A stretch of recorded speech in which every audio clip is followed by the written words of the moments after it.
This course is basically designed for all graduates, postgraduates, and the experienced who wish to enter into HR domain.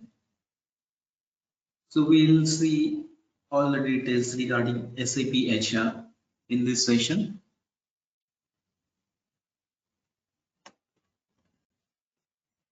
So before moving further, we need to understand what is ERP.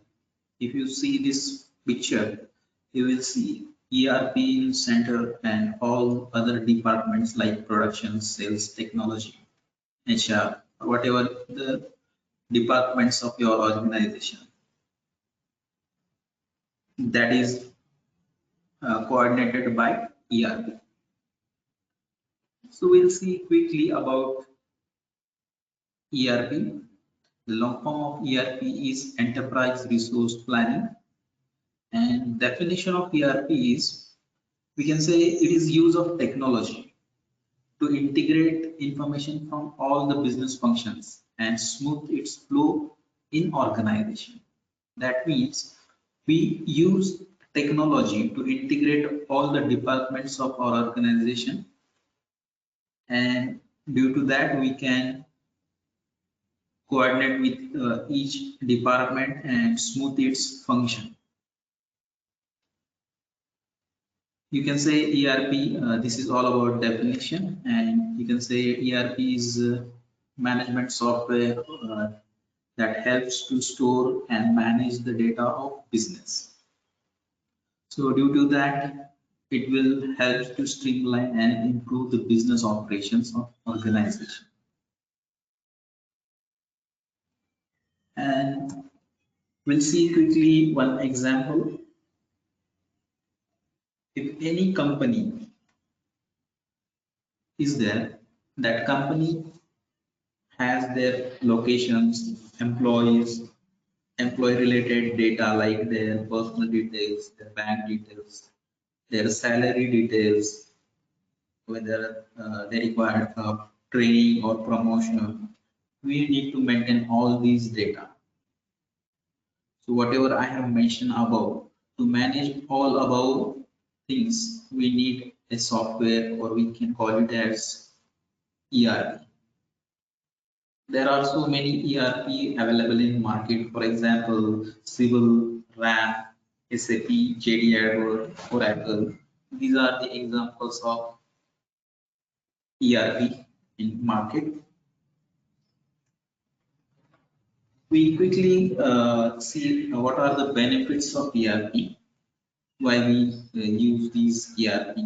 Generally, by using ERP, we can automate the thing, we can enhance the productivity, we can coordinate all the business processes, all the departments, and due to that, overall performance of organization has been increased, and whatever the reports we need, we can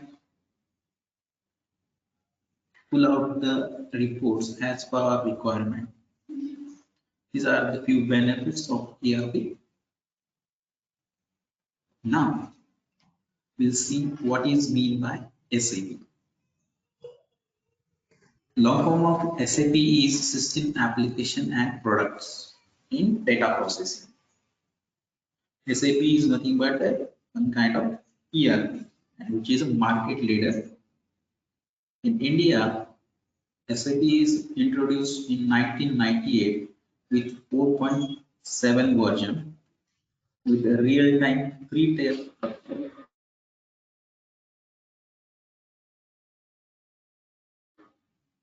We'll see what is this real-time three-tier structure in the next slides. Now we'll focus on few benefits of advantages of SAP. As I told, SAP is a leading ERP in market with a market share of 22%. If you observe the market share of their competitor like Oracle, they have market share of 11%. And by use of this package, it is possible to track and manage the real-time sales, production, finance, and human resources in an ERP. That is the benefit of SAP. You can track real-time data. Further, SAP is very flexible that allows company to configure as per their need, and it is supported so many languages. You can customize reports, and multi-currency transaction is also possible in SAP. These are few advantages of SAP. Now we'll see architecture. Like any other software in market, SAP also divided into three parts. That means SAP real-time three-tier structure means SAP is divided into three parts, like database layer, application layer, and presentation layer. Now we see what is database layer. Database layer, we can call it as a backend layer where all the data has been stored. And the next application layer is middle line layer, or we can call it as ABAP. ABAP is Advanced Business Application Programming Language like C, C++, Java, Python. Similarly, SAP is designed in ABAP. And the next is presentation layer. That means a look of software, means how that software will look like. Now, very important section, that is SAP methodology. So what is mean by SAP methodology? SAP is accelerating system application and products in database. This is a methodology if any organization wants to implement SAP in their organization. They need to follow certain steps. And what steps are in this methodology? These are mentioned here. And very first step, that is project preparation. In project preparation, this step involves scope of project, costing, manpower planning, what will be the time of that project. This is all discussion has been done in first step, that is project preparation. The second step is business blueprint. In business blueprint, there is a kick-off meeting and agreement between client and company. And this step includes further three steps. You can divide these three steps into A, B, and C. Like A step includes as is document, where you can study the complete business process. Second step, that is B, to be document. In that step, you can whatever you have studied in first step, that means in as is document, how it goes into software, we'll discuss in that step. And the last step is gap analysis.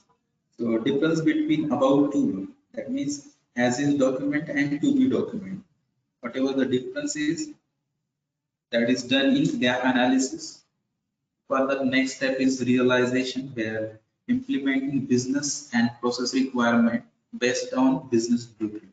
Whatever we have captured in business blueprint, we can implement and process the requirement based on that document.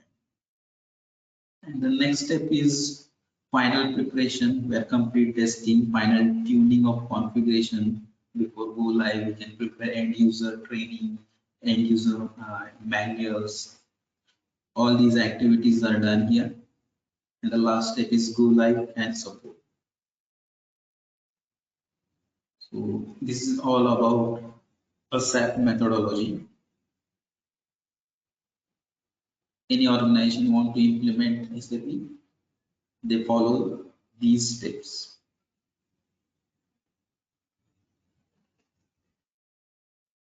Now we'll see SAP HCM modules.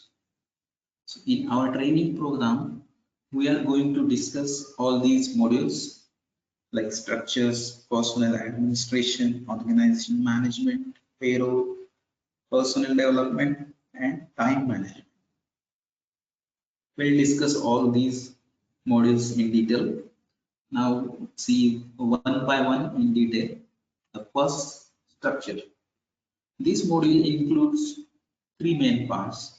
First is enterprise structure, second is personnel structure, and third is organization structure.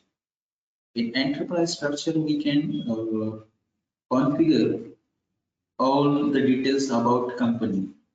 That means detail about that client, company code. PM is personnel area. Personnel area is nothing but a physical location of that company, and personnel sub area, that is PS, whether that is a sub location of that company.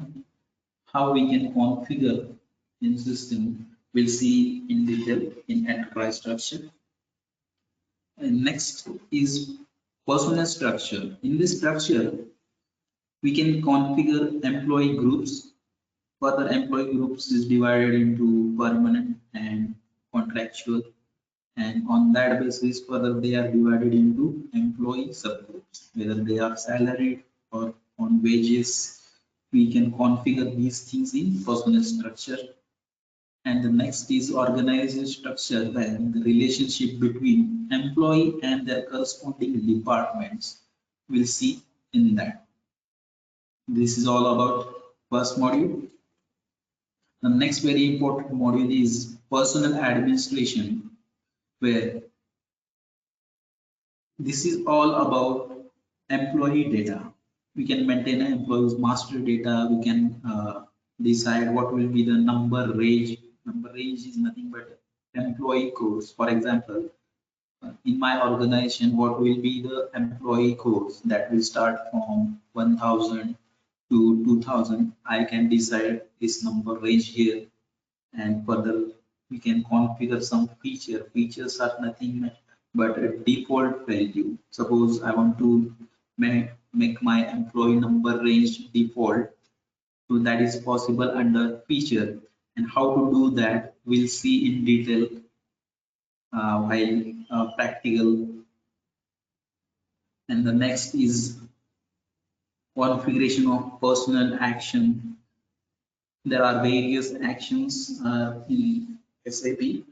For example, hiring. Hiring is one kind of action, and for that, what are the basic requirements? If I want to hire any new employee, what will be the steps? We can configure all those steps in hiring action.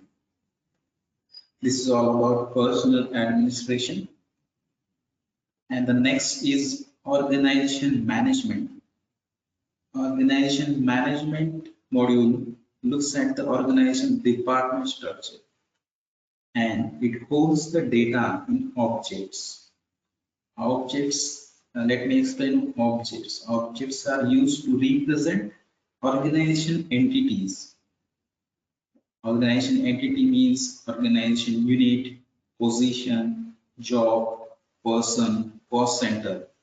All these are called as objects, and further they have certain codes. We'll see in detail at the time of practical. And time management. Time management is all about time. That means attendance of employee, absence of employee, what will be the holidays, how to configure holiday calendar, what will be the work schedules of your employee, how you can decide breaks.